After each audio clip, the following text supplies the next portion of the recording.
In the heart of the Milky Way, the Galactic Alliance Council gathered as whispers of terror spread across the stars. The chamber, carved from shimmering crystal and floating above a blue gas giant, buzzed with fear. Alien leaders of every kind, scaled, feathered, metallic, and translucent, argued in panic. It was said that a new enemy had appeared beyond the Orion gates, destroying everything without mercy. At one side of the chamber stood Captain Juno Ree of Earth Straightbacked, sharp-eyed.com, even as chaos unfolded. She wore a simple, navy blue uniform, different from the shining robes and golden armor of other species. Though humans were the newest members of the Alliance, their determination was already legendary among soldiers, but politicians still doubted them.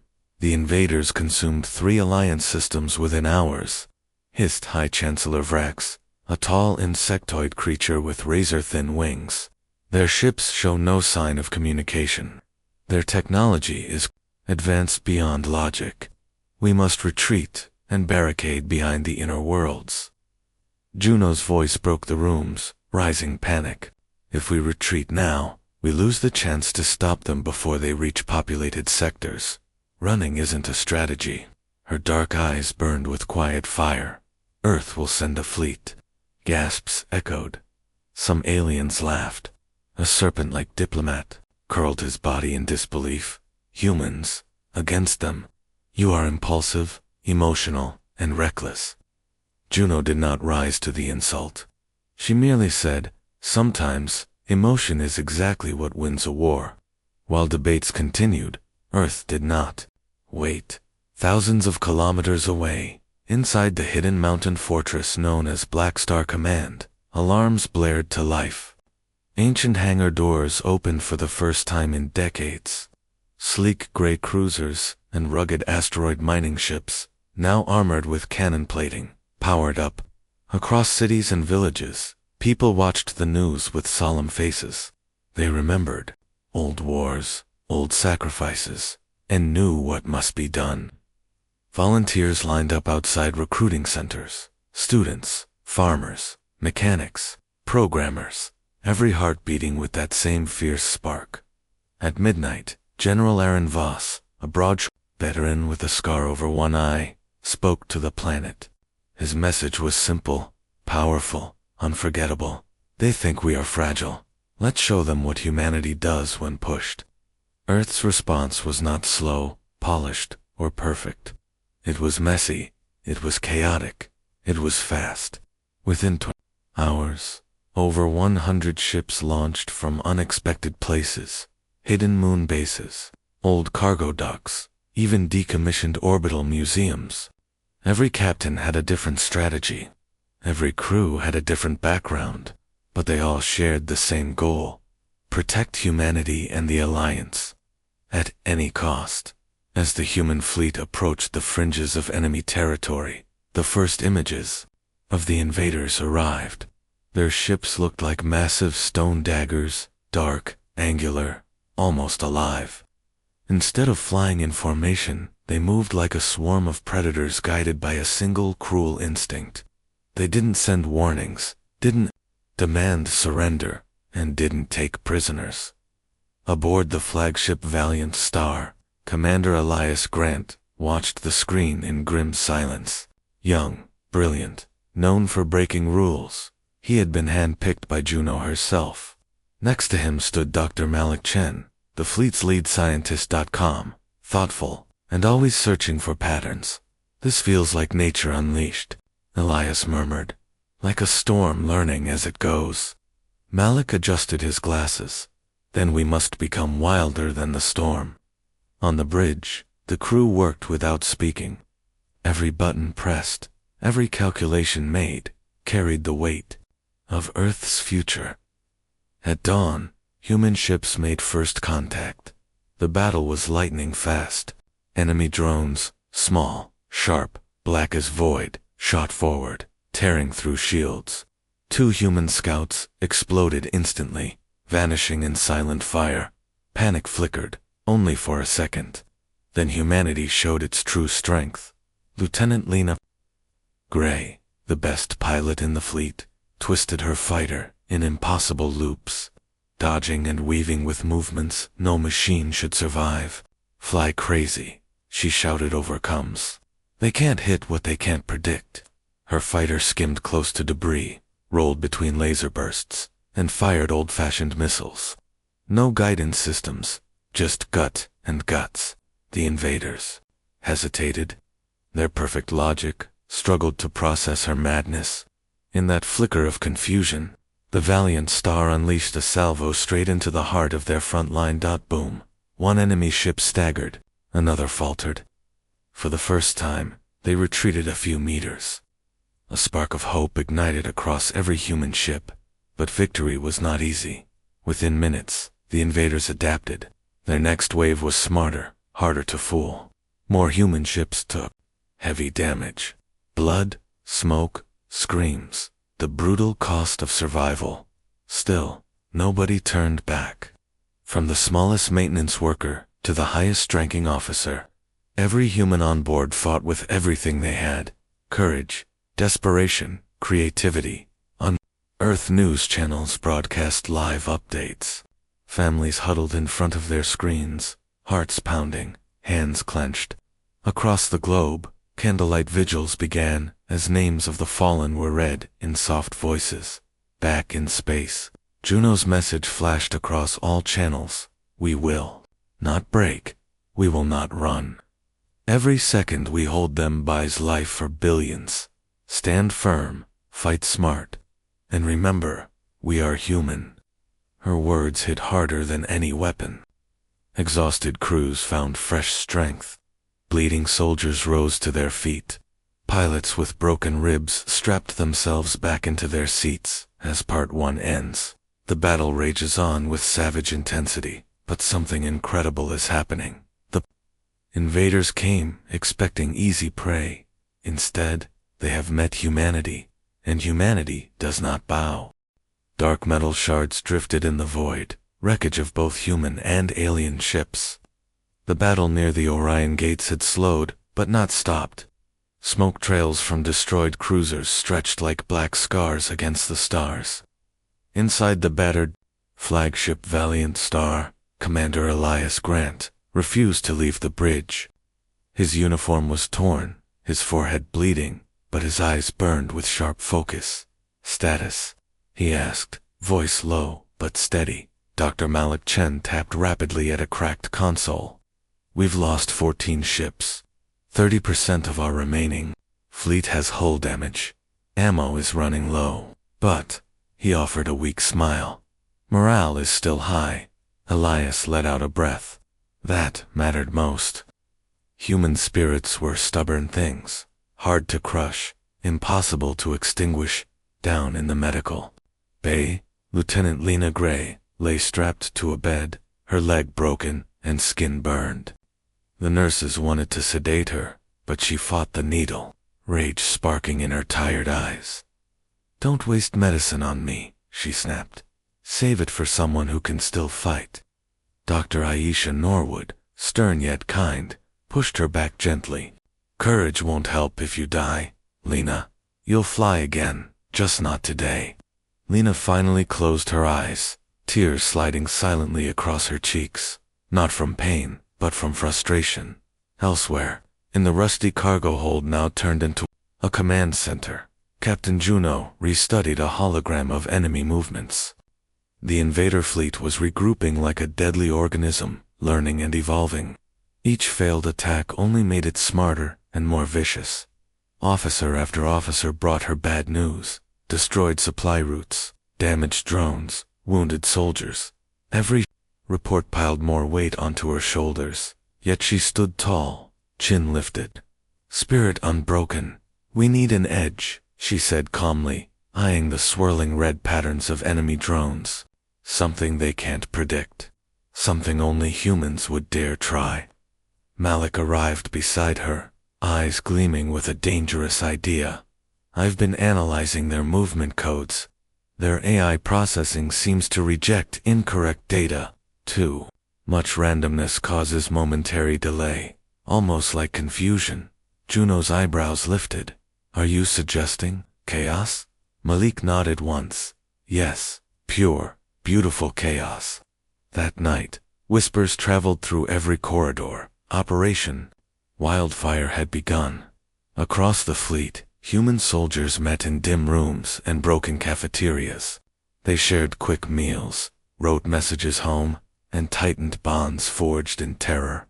Some quietly sobbed for fallen friends. Some prayed.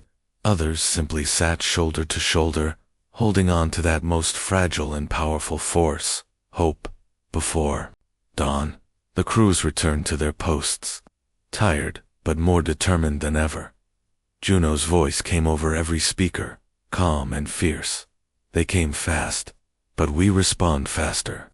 We are unpredictable. We are united. We are humanity. Cheers echoed through decks. Fighters launched into space once more, wild hearts carrying mankind's defiance. This time, ships zigzagged strangely, engines surging, then dying without rhythm. Old radios blasted classical music and chaotic rock across open channels, creating signal noise. Pilots dropped metallic shards, smoke bombs, glittering debris, anything to clutter the battlefield. Enemy drones charged forward like a tidal wave, blades spinning, sensors glowing, but their precision faltered. Their perfect algorithms choked on unpredictable information. They hesitated. That hesitation was all humanity needed. The valiant Star led the assault, firing ballistic cannons and railgun slugs. No two shots were alike. Every pattern broke instantly. Every movement surprised. Human ships darted like wasps, stinging the enemy before vanishing into asteroid shadows. Lena, unable to fly, watched from the medical bay with clenched fists and shining eyes. "Keep dancing," she whispered Dot, and oh, how they danced. Meanwhile, on Earth, billions watched the battle live streams, with breath held tight. City lights dimmed in prayer. Children painted signs reading "Come home safe." Strangers hugged in silence. Across borders and languages, the planet throbbed with a single heartbeat. Back in space, chaos became strategy, and strategy became victory. Two enemy warships imploded under relentless human strikes. Their black stone exteriors cracked like eggshells, spilling molten silver fluid into space. When a third hostile vessel pulled back, the human crews roared in triumph. But just as hope flared brightest, disaster struck again. A new enemy ship arrived. Larger, darker, its surface pulsed with alien energy. It emitted no light, no sound, only a crushing sense of dread. Instantly, the battlefield fell silent. Malik cried out as his scanners short-circuited. "It's jamming us." Different technology. Before anyone could react, a brutal energy wave shot out, cutting through to human frigates. They vanished into ash. Elias slammed his fist against the control panel. All ships, evasive maneuvers. The fleet scattered, but the enemy pursued effortlessly, tracking them as though chaos meant nothing. One by one, more human vessels were struck, explosions painting red blooms in the black vacuum. Lena sobbed helplessly, unable to fly, as her best friend's ship vanished in a blaze. On the bridge, Elias gritted his teeth, refusing to abandon his post even as sparks rained down. Juno's breathing stayed calm, but her hands tightened behind her back. Her mind raced. Think, adapt, inspire. She turned to Malik. "Can we hijack?" Malik shook his head. "Its tech is centuries ahead of ours." "Then we use something it cannot understand," Juno said. "What's that?" She looked out the cracked viewport at her struggling, stubborn fleet, outnumbered, outgunned, never surrendering. "Faith," she whispered. With that single word, she issued a daring, desperate, new order, one that risked everything. Elias, hearing it, felt cold terror, and wild pride surged like twin flames in his chest. "Only humans would try this," he muttered, smiling despite himself. As Part 2 ends, battered ships begin to gather in a tight circle, preparing for a maneuver, so mad that no logical mind would attempt it. Enemy sensors track them, confident, merciless. They think humanity is finished, but humanity has just begun to fight. The human fleet formed a shaky circle in the cold deep. Their engines flickered, hulls scarred with fresh burns. Some ships leaked oxygen, others dragged torn armor, like ripped skin. Yet in the heart of this damage burned an unbreakable will. Commander. Elias Grant stood again at the bridge of Valiant Star, his voice hoarse. Begin spiral formation Delta. Stay close. Trust your wingman. Do not break the circle, no matter what hits us. Every pilot, every gunner, every engineer knew what this meant. This was not a formation built for defense. It was a pattern drawn from ancient human myths, a spiral of sacrifice designed to pull the enemy in. Inside the combat center, Captain Juno rewatched the monstrous alien flagship pulse with ghostly energy. It hovered at the edge of sensor range, studying this mad human trick. They'll think it's a trap, whispered Dr. Malik Chen, wiping sweat from his forehead. It is, Juno replied softly, but not a trap any machine would understand. Lieutenant Lena Gray, still bandaged, refused to stay in the medical bay. She had dragged herself back to the secondary command chair, leg in splints, eyes fierce. If I can't fly, she growled, then I'll talk my pilots through hell. Speakers crackled with her voice. Stick to chaos. No rhythm. Change speed. Change direction. Make your ship dance like your heart is beating wild. The moment it stops beating, you're dead. One by one, the fractured, burning ships twisted forward. Tiny corvettes drifted alongside massive cruisers. Broken antennae sparked. Panels fell loose. Yet they flew gloriously, insanely right toward the enemy. The alien flagship poured out its black drone, swarm like a fountain of death. Hundreds, then thousands, of whip-fast machines screamed toward the humans. Humanity did not slow. They dove forward in a spiral, engines firing in uneven bursts, chattering strange songs across open radio, folk songs, lullabies, prayers, war cries. The drones struck first. 2 human frigates exploded. The circle shuddered, but held. Lena screamed into the mic, closer. Tighten up, no fear. Pilots clenched their teeth, noses bleeding from G-force, as they pulled death-defying twists. They flew between debris, chunks, scraping asteroids. Enemy blasts crackled against their shields. Each human ship dropped flares and chaff, creating a blinding cloud of distraction. Cameras shook. Alarms wailed. But slowly, impossibly, the alien swarm was being lured inward, chasing the humans deeper into the spiral maze. Malik watched enemy movement patterns on his cracked screen. Yes, yes. They're reacting to the chaos. They're diving too deep. They've never fought a species that fights like this. Juno's eyes shone with fierce pride. This is what it means to be human. Not perfect, but passionate. Not orderly, but unstoppable. Finally, Elias gave the call. Phase 2, collapse circle. The human ships snapped their spiral into a compact knot. Alien drones surged inward, too many, too fast, like sharks smelling blood, unaware they were diving straight into a storm. Now, Juno shouted. The fleet unleashed everything. Old nuclear-tipped torpedoes, spinning railgun shells, EMP mines, ion burst cannons, even improvised weapons, mining lasers, and explosive drones stitched from spare parts. Every shot fired in different timing, different rhythm, smashing hard into the trapped alien machines. The enemy swarm buckled. Dozens of drones shattered under the blast. Black fragments scattered like poisoned snow.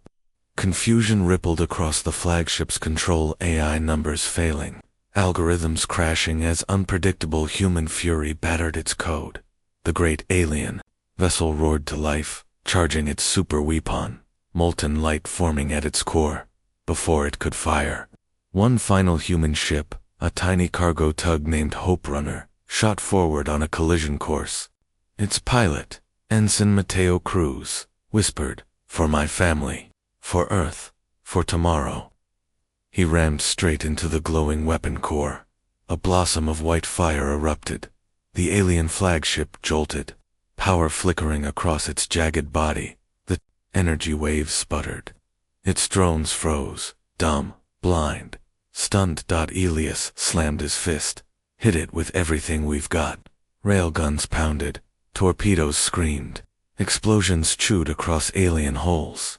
Fire lit the void like furious stars. Being born, human ships, bruised but raging, tore into their enemy with savage precision. At last, the great ship cracked in half, spilling lightning and strange liquid metal. It drifted lifeless into the void, a dead god broken by mortal hands. In the sudden silence, human voices broke into cries of relief, grief, and stunned joy. Tears flowed freely. Names of the fallen echoed across open comms. Juno exhaled for the first time in hours. "We did it," she murmured, voice trembling. Earth erupted. In celebration, bells rang. Children danced in the streets. Strangers embraced, laughing and crying at screens that showed blazing victory. But Malik's smile faded as he stared at his sensors. "Captain, I'm picking up new signals. Multiple, massive, different configuration." Juno stiffened. "Are they more invaders?" Malik swallowed hard. "No, worse. They're Alliance ships, and they are powering weapons." A cold chill swept through Ilias's veins. Lena whispered, "You've got to be kidding me." As Part 3 ends, battered humans prepare to face not alien monsters, but their own supposed allies, who have arrived, not to congratulate, but to control. In the shadows of their greatest triumph, betrayal sharpens its knife. Humanity draws breath once more, and does not back down. The human fleet floated in stunned silence. Wreckage of the alien flagship still burned behind them, casting flickers of orange fire across their scarred hulls. Victory should have tasted sweet, but on every monitor, new icons appeared, sleek, silver and gold warships of the Galactic Alliance. They came not with cheers, but with weapons charged and shields raised. Commander Elias Grant stared at the screen, rage and disbelief warring in his eyes. "After everything, they point their guns at us." Captain Juno stood tall at the center of the bridge, face calm, though her heart ached with growing dread. She tapped a control and opened a channel. "This is Captain Juno Ree of Earth. We have destroyed the enemy threat. Stand down your weapons." The image of High Admiral Siren Vex of the Alliance flickered onto the holodisplay. Her skin gleamed like polished glass, eyes cold and unreadable. "Captain Ree," she said smoothly, "your actions were impressive. However, by destroying the invader ship, you have acquired technology far beyond your classification. Under Alliance law, we must confiscate all wreckage and assume command of your fleet. Surrender immediately." Juno's jaw tightened. "We lost thousands of lives. To stop this threat, Earth will not surrender our dead, our data, or our dignity." Admiral Vex's lips curved in a thin smile. "Refusal will be considered treason." Across the human fleet, exhausted soldiers clenched fists, eyes burning with fresh fury. They had bled and broken themselves to save the galaxy, only to be threatened by supposed allies. In the depths of Valiant Star, Lieutenant Lena Gray, still recovering, whispered, "They want our victory because they were too afraid to earn their own." At the tactical station, Dr. Malik Chen looked up. "Captain, we can't survive another fight. We're running on scraps." Juno's shoulders sagged for a heartbeat. Only a heartbeat before she straightened, eyes blazing. "I would rather die standing," she said softly, "than live on my knees." Her words crackled through the comms of every human ship. Inside the ramshackle cruiser Iron Dog, Captain Rosa Barrett slammed her fist. "I too, that." In the converted mining barge Dust Eater, old Chief Pavel Orlov spat oil from his mouth, growling, "Power up the drills. If we go down, we take their pride with us." Even young cadets in tiny patrol skiffs locked into combat positions, trembling but fierce. Earth had made its choice. Juno opened a private channel to Elias. Our shields won't last long, but if we give up the data, they'll strip us of our independence forever. Elias nodded grimly. Then we protect the data with our lives. The Alliance ships advanced slowly, confidently. Their weapons were pristine, untouched by war. Their hulls bore no scars. They expected humans to kneel, on Earth, watching from millions of kilometers away. Panic spread. News anchors shouted. Families wept anew. But beneath the fear grew anger, wild, righteous, unstoppable. In cities across the world, people marched with burning torches and digital banners that read only one word: resist. Back in space, Admiral Vex's voice returned, colder now. Final warning, Earth fleet. Power down and prepare to be boarded. Juno's reply came out calm as snowfall. This is humanity. We do not surrender. A single heartbeat of silence, then hell ignited. The Alliance ships opened fire, searing. Beams of white-hot plasma lanced toward the battered human circle. Elias barked, evasive maneuvers again. Keep the data core hidden at all costs. Human ships split apart like scattering birds. Massive cruisers took glancing hits that carved metal like butter. A small medical shuttle exploded, taking with it brave nurses and wounded soldiers. Tears filled Malik's eyes as he watched friends vanish. Still, the humans fought back. Iron Dog launched jury-rigged torpedoes. Dust Eater fired mining drills tipped with explosives. Fighters weaved around polished enemy hulls, striking pressure points with savage brilliance. Every pilot flew with rage-fueled precision. Lena, though grounded, hacked into 4 damaged defense drones and shouted orders over the comms. Use their arrogance. Hit their blind spots. They believe we are weak. Prove them wrong. Even so, Earth ships began to falter. Shields flickered. Engines died. Another frigate tore apart under sustained fire. On the bridge, Juno clung to a single, dreadful truth. They could not win this outright. Not like this. Unless. Her eyes fell upon Earth's data core, the device containing every bit of information about the invaders' weaknesses. A mad plan sparked. Elias, she murmured, prepare a burst transmission. Broadcast all our data on open frequencies to the entire galaxy. Elias stiffened. If we do that, every race will have access to the invader tech. We lose our bargaining chip forever. If we don't, Juno said, voice shaking with emotion, Earth will be crushed and forgotten. But if we share this with everyone, we become not owners of power, but givers of hope. Elias stared at her. Then slowly, an unstoppable smile spread across his tired face. A very human solution. With trembling fingers, Malik activated the sequence. Streams of encrypted data burst from Valiant Star, flashing across space, bouncing off satellites, scattering to every known communication hub. Admiral Vex let out a sharp cry. What have you done? Given the galaxy a chance, Juno replied. Instantly, across Alliance space, ships of many species received the data. Captains gasped. Scientists leaned forward. Officers once skeptical of humanity suddenly realized the truth. Earth had not hoarded power, it had shared salvation. Alliance ships began turning against Admiral Vex's flotilla. Loyalists broadcast their outrage. Earth saved us. Why punish our heroes? The betrayal fractured. Vex's grip shattered. One by one, her surrounding ships powered down weapons. Some even turned to defend the humans from Vex's wrath. The Admiral, furious, ordered a final strike at Valiant Star. But before she could fire, her own officers seized control and removed her from command.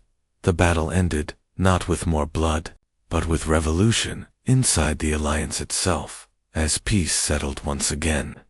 Juno sank slowly into her chair, Heartbeat finally slowing.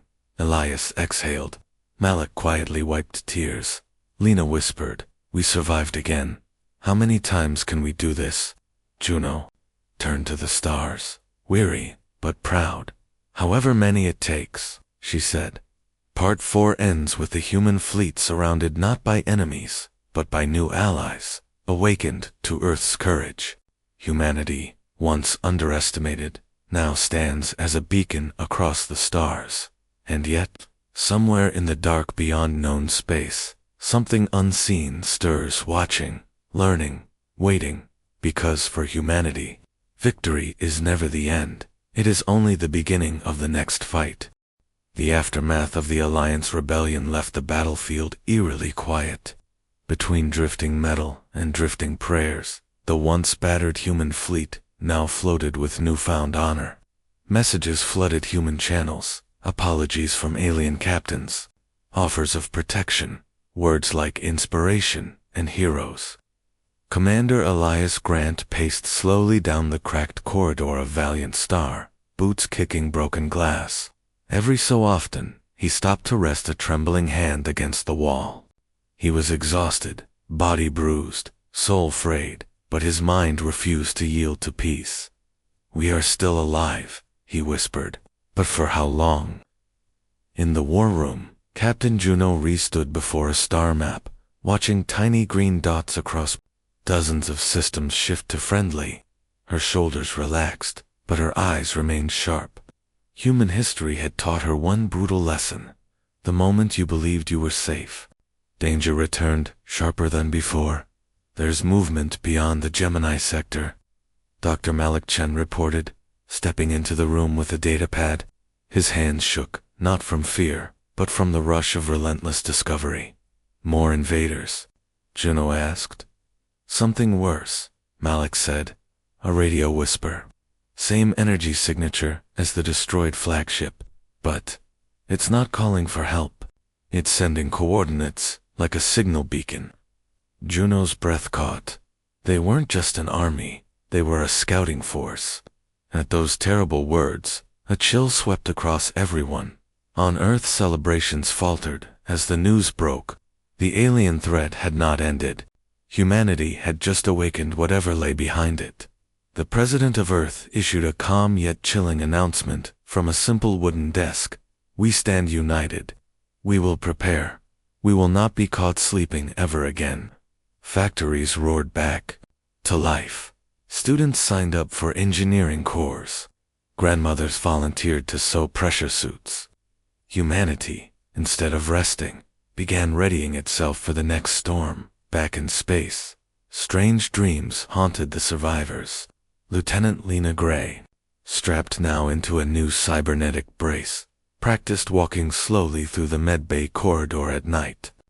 She touched her healing leg and remembered fire and screams and the feeling of falling, then forced herself to take another step. "I will fly again," she promised herself, voice raw. Meanwhile, Chief Pavel Orlov, grizzled and oil-stained, lined up younger engineers. "We fought with trash and duct tape last time," he growled. "Next time, we build with fire in our hands." In secret shipyards orbiting Mars, construction began on a new line of vessels, sleeker, smarter, faster, each named after a fallen hero. Cruise, Hope Runner, Iron Dog 2. Families sent letters to space with prayers folded inside. Children drew pictures of stars and brave pilots. Around the world, people spoke of fear, but acted with determination. Because fear, for humans, did not breed surrender. It bred resolve. Weeks passed. Repairs completed. New recruits arrived. Humanity's flag, blue Earth, wrapped in silver starlight, spread across more ships than ever before. And yet, deep in the Sagittarius Reach, sensors picked up something terrifying. Malik stared at the blurry, monstrous image. "Captain, I think it's a gate, a portal, big enough to move an entire continent through." When Juno saw it, her heart hammered. "Set course. We will scout it ourselves," many protested. "We just survived hell," cried Rosa Barrett over COMMs. Juno nodded. "Yes, which means we already know how to walk through fire, and I refuse to let a greater darkness surprise us again.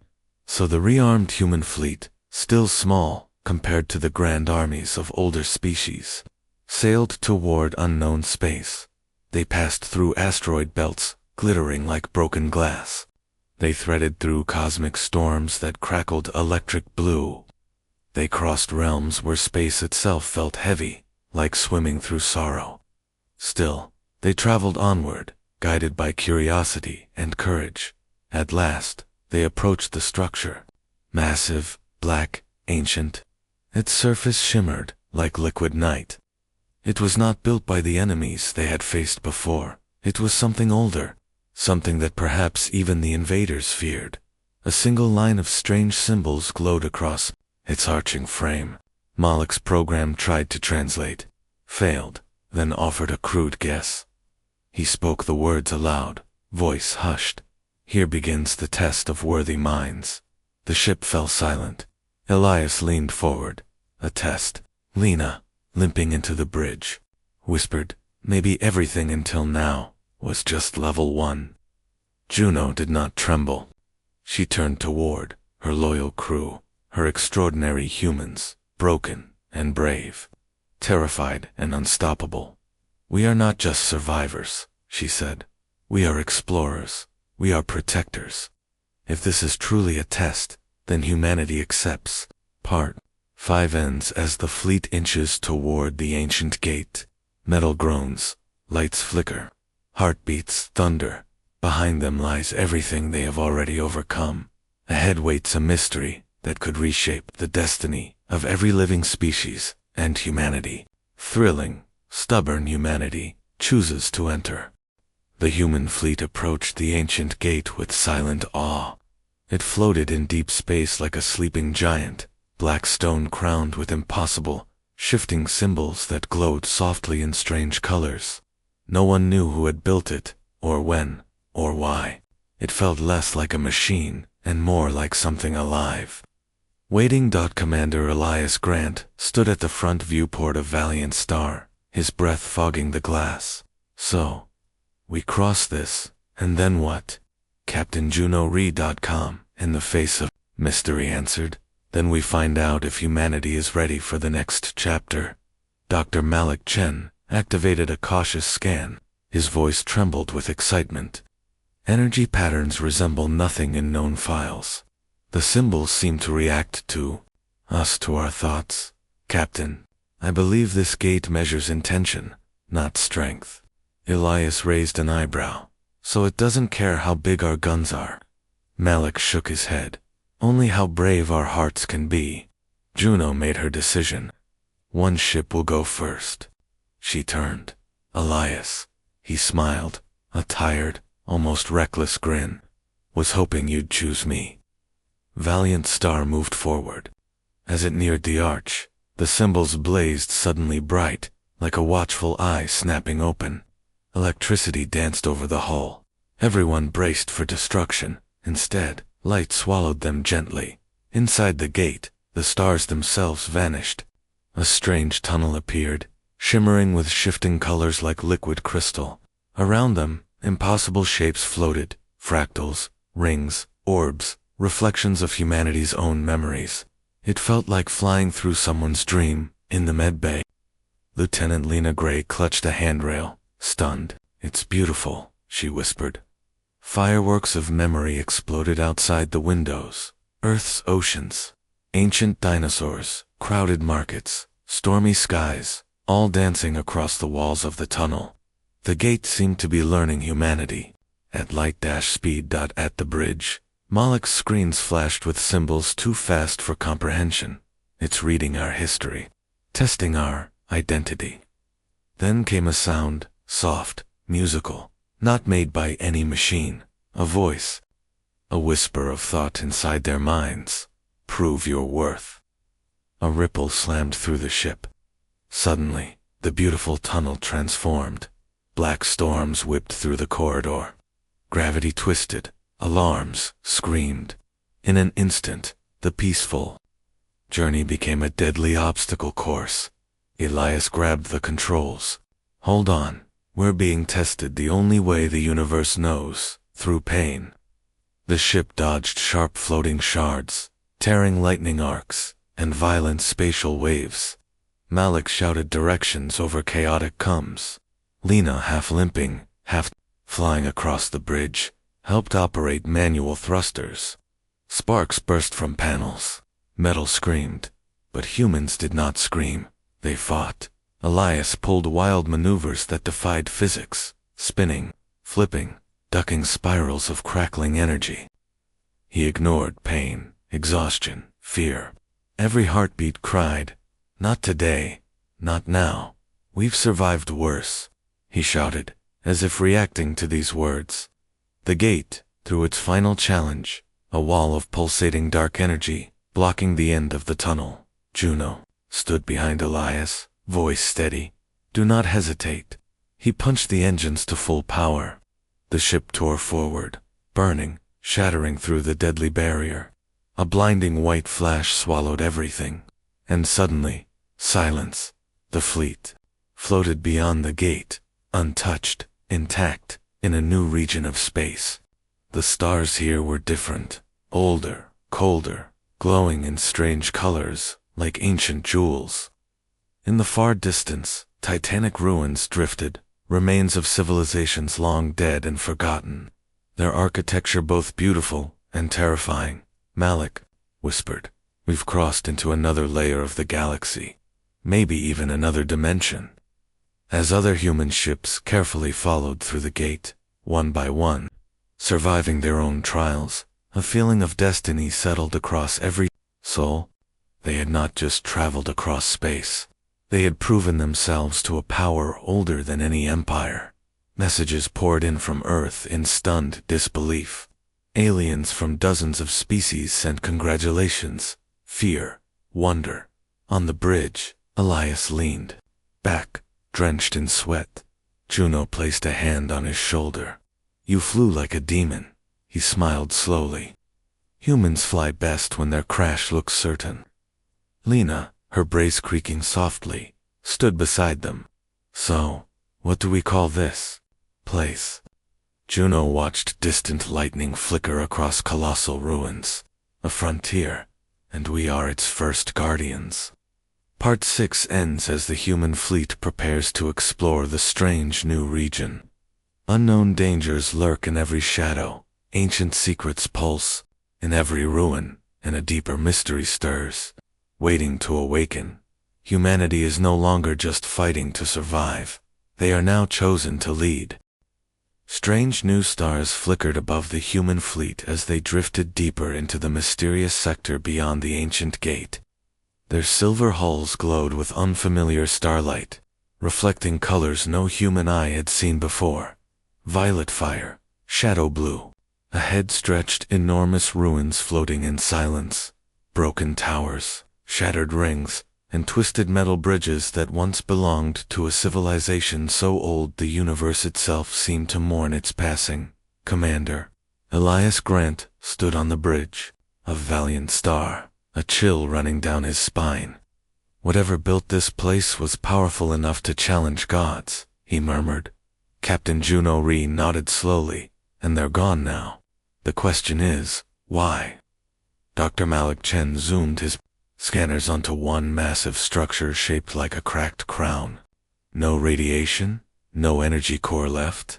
But the material is harder than anything we've ever studied. These ruins didn't collapse. They were destroyed, deliberately. The fleet approached cautiously, engines humming low, ships threaded between debris like fireflies exploring a graveyard. Inside silent corridors of ancient stone and crystal, search teams moved carefully in heavy exosuits. Their lights cut into the dark as they found carvings, spirals and symbols similar to those on the gate, but damaged beyond recognition. Lieutenant Lena Gray, finally walking with only a cane, entered a giant hall filled with broken statues. She paused before one fragment of a humanoid face made of silver glass. Half the lips remained, curved in a faint smile. "Who were you?" she whispered, fingers brushing the cold, alien material. "And what killed you with such fury?" Suddenly, the ground shook, seismic movement detected. Malik shouted through comms. "Everyone, return to your ships, we're not alone." Across the ruined field, sections of ancient structures began to grind and shift, as if awakened from sleep. Hidden panels slid open, releasing swirling wisps of greenish mist. A low hum vibrated through space, deep, metallic, like a heartbeat. Back, on the Valiant star, alarms blared. Elias stared at his screen. "Malik, tell me that's not what I think it is." Malik, pale, nodded. "A defense system auto-activated by our presence. High-energy constructs forming at 6 o'clock. From the rubble, shapes began to rise.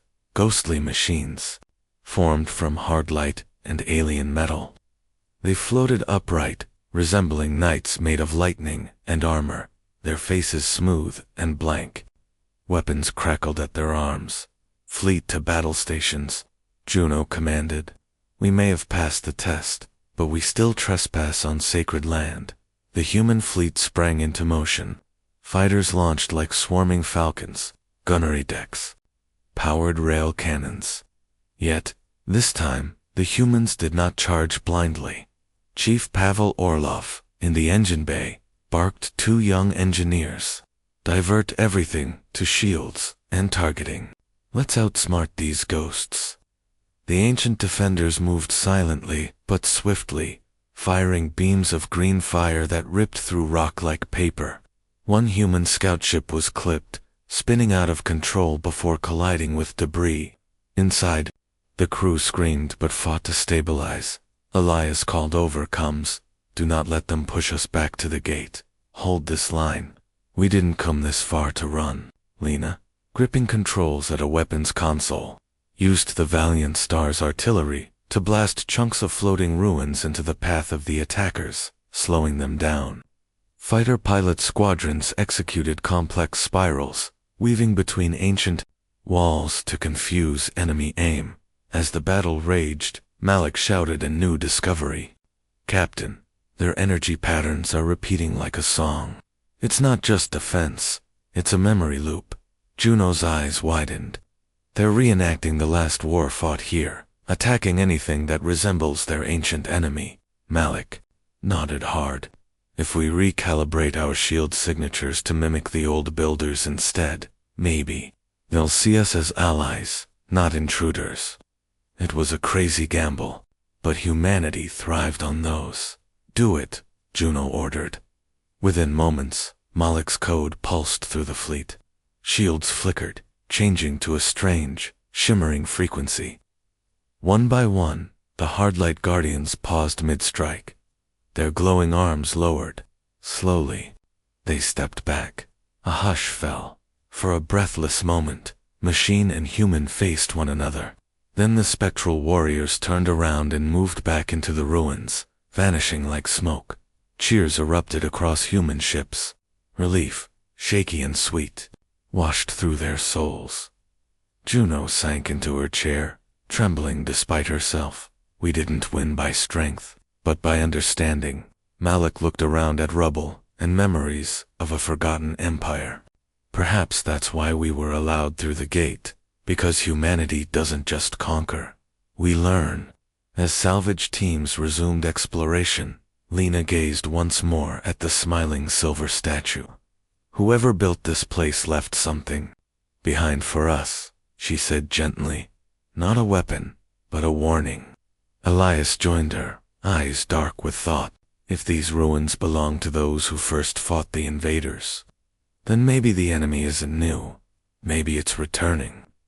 Part 7 ends with the human fleet hovering quietly among ancient ghosts, respectful now, wary but wiser. Ahead lie deeper chambers still untouched, truths still sleeping, and somewhere beyond the stars. The true enemy perhaps awakens because humanity has stepped onto the stage of legends, and legends always demand a worthy foe. The human fleet moved deeper into the ancient ruins, with renewed caution. Massive corridors stretched like the ribs of some long-forgotten titan. Every surface glowed with dim symbols, Every hallway whispered echoes of a world gone forever. But beneath the awe, a creeping tension coiled tight. Humanity sensed it. Something within these ruins had begun to watch them back. Captain Juno reled a hand-picked team into a central chamber shaped like a giant sphere. The walls shimmered with metallic vines, curled around crystals pulsing, weakly like dying hearts. Commander Elias Grant, Dr. Malik Chen, and Lieutenant Lena Gray walked behind her in heavy exo.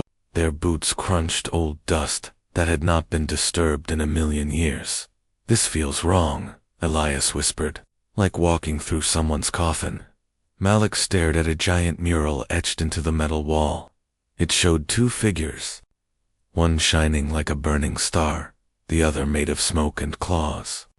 Between them, a spiral gate like the one humanity had just crossed.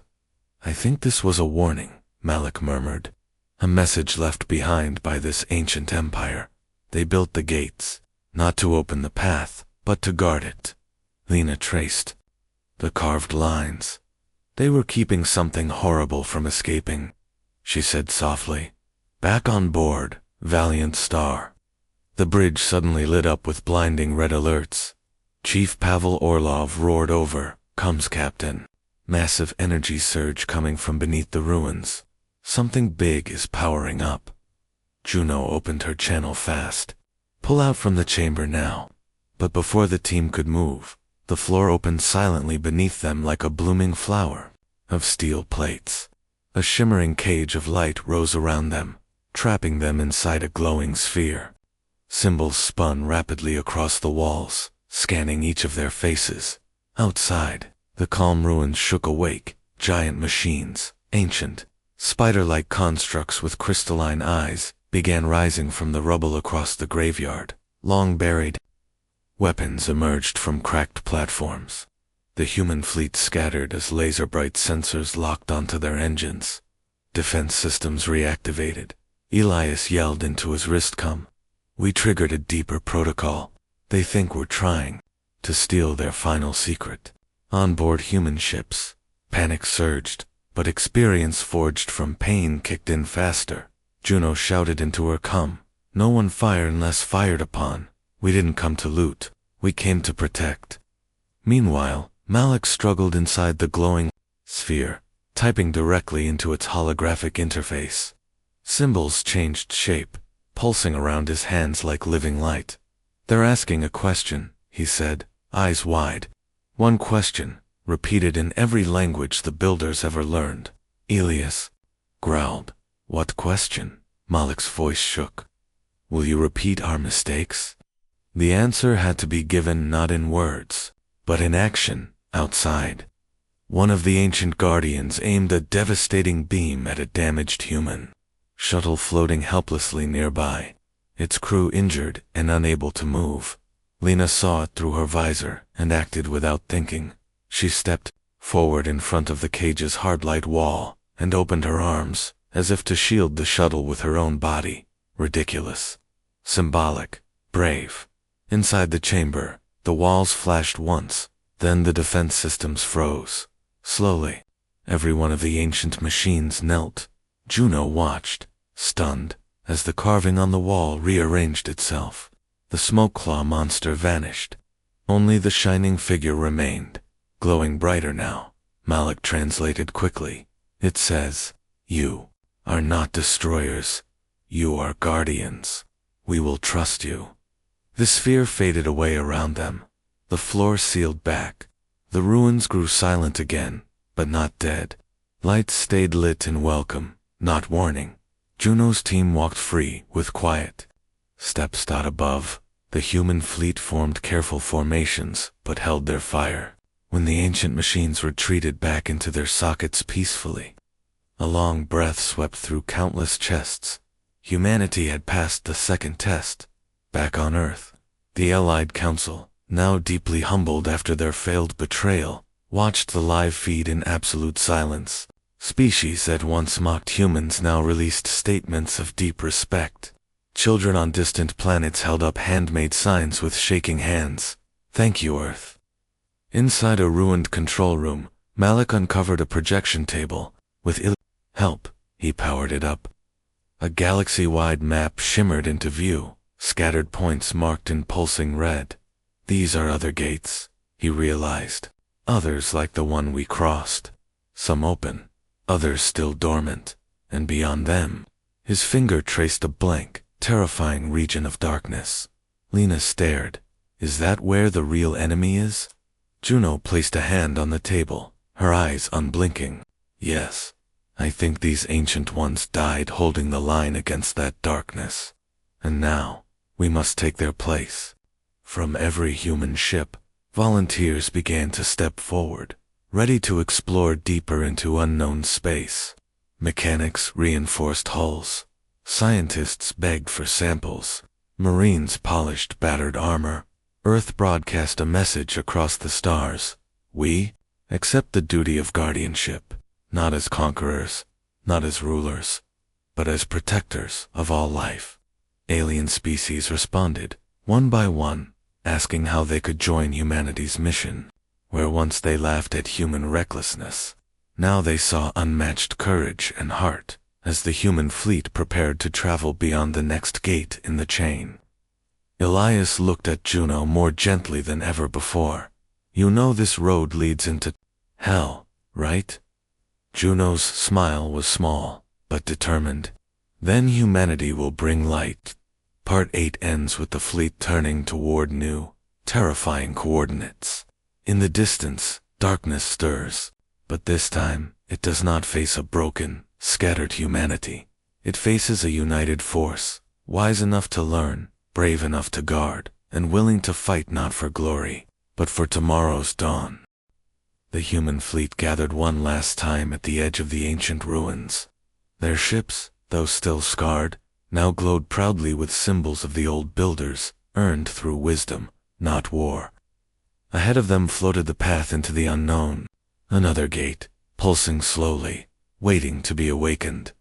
Captain Juno restood on the bridge of Valiant Star, gazing into the swirling lights of the portal. Around her, her crew prepared quietly, not with fear, but with purpose. They had come too far, survived too much, to hesitate now. Commander Elias Grant stepped beside her, arms folded.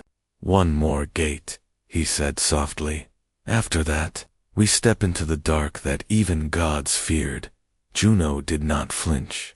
That is where guardians must go. Across communications, other captains echoed her courage. From the rebuilt Iron Dog to two sleek new cruisers forged in Earth's finest yards, voices rang steady with resolve. We follow, we stand, we don't quit. On Earth, billions watched in silence as their fleet stood ready at the edge of all known existence. No music played, no banners waved. Instead, there was a deep, trembling hope, pure, powerful, unstoppable. Dr. Malik Chen, hands covered in ink-drawn versions of ancient symbols, adjusted the controls. This gate is different, stronger. It needs both command and conviction. Here, looked to Lieutenant Lena Gray, still walking with her cane, but eyes filled with thunder. She placed her hand on a glowing panel and whispered one word, go. The gate blazed open like a newborn star. Before them stretched a tunnel of darkness stitched together with flickers of strange light. It felt colder, older, a breath held for eternity. Elias gave the order, engines ahead. Formation, Alpha. The fleet sailed forward with grace, their hulls reflecting the dreamlike colors of the void. As they crossed deeper, visions danced along the glass plating, images of humanity's soul. Children laughing in playgrounds, thunderstorms over deserts, lovers embracing beneath fireworks. It was as if the darkness itself demanded to understand what they were fighting for. One by one, the fleet passed through the final threshold. Beyond lay a realm unlike anything known, swirling cosmic clouds, floating stone monoliths, rivers of stardust bending without gravity. In the far distance loomed a shadow world, vast and shifting, almost alive, a planet forged from darkness, with red cracks glowing like ancient scars. Malik whispered, that must be where the enemy sleeps. Suddenly, small shapes detached from the shadowy planet, swift insect-like war forms, swirling like black leaves on a storm. No one knew how many. Hundreds, thousands, millions. Their numbers stretched into the haze. Alarm screamed. Juno did not raise her weapons. Instead, she opened all human communication channels, broadcasting not in fear, but in calm, clear words that carried her heart.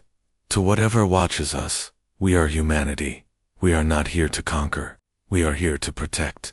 Stand down or face everything. We are together. For a long, terrible moment, there was no answer. Then movement. The swarm paused mid-flight. A distant vibration quaked through space, like the growl of a giant waking from sleep. The shadow planet pulsed. Elias tensed, gripping the railing. Lena limped toward the main screen, her voice steady. If they attack, we give them chaos again. We give them heart. We give them humanity. But the fleet did not need to attack. Not yet. The shadows slowly began to retreat back toward their dark home, folding into silence once more. As if recognizing a truth, the Guardians had returned. A breath of relief passed through every human ship. Juno turned to her crew.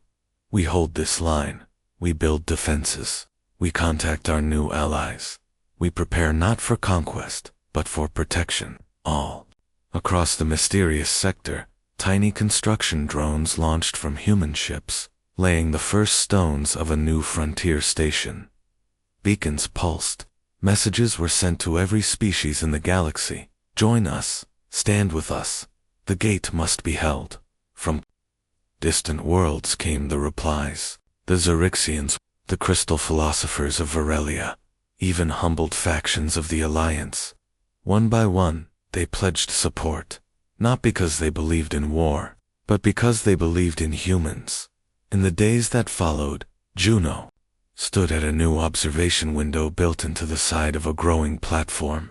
She watched her people, laughing engineers, determined soldiers, young scientists, all working to build what would soon be called Outpost Dawn. Elias approached with 2 metal cups of coffee brewed from earth beans. So, he asked lightly, after saving the galaxy, fighting betrayal, surviving ancient gods, and now standing watch over hell itself, what's next? Juno smiled, tired but fiercely proud. We keep showing them what it means to be human. Above them, human and alien ships orbited together, casting fragile but bright light across the darkness. And far below, the shadow planet waited, knowing that if it rose again, it would no longer face a frightened, divided galaxy. It would face a united force lit by extraordinary, ordinary people who refused to give up.